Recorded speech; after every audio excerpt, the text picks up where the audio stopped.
Hello, back again. Amy's asked me to look at the general conditions of the licence. It's the very first section. And again, as we're saying in every clip, the reason we're doing this is we've been running our own creche, Doodly Dogs, since 2009.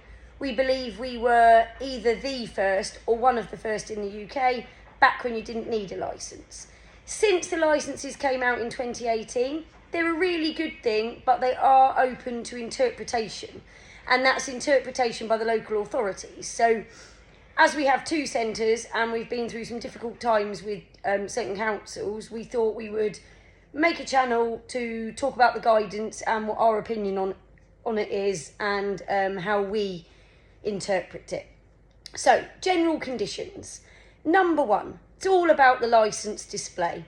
So quite simply, the licence must be visible at all times. So that is somewhere really prominent in your dog daycare, so customers can see your star rating and that it's open for inspection from the council. It's also got a licence number and the name of the licence holder on it.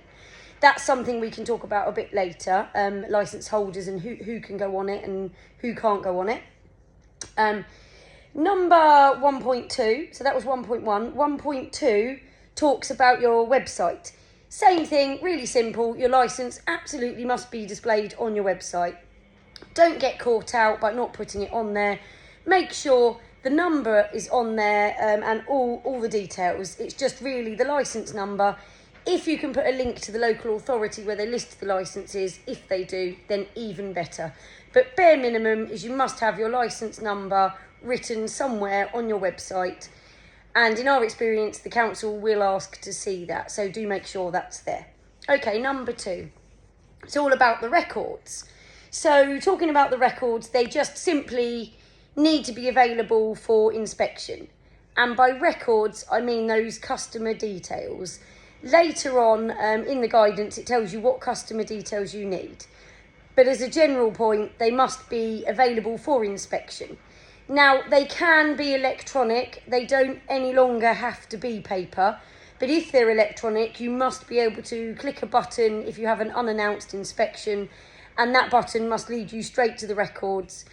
We've had a council do a spot check, so they may point at a dog and say, could I see the records on that particular dog, please?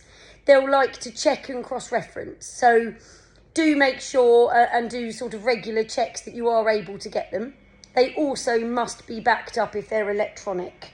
All records must be kept for 3 years. So that's again a legal requirement. So if you've got a customer that perhaps you don't see very often or you haven't seen, you must still keep all of their records and all of their activity records for 3 years. Okay, that's it. Let's move on to the next section.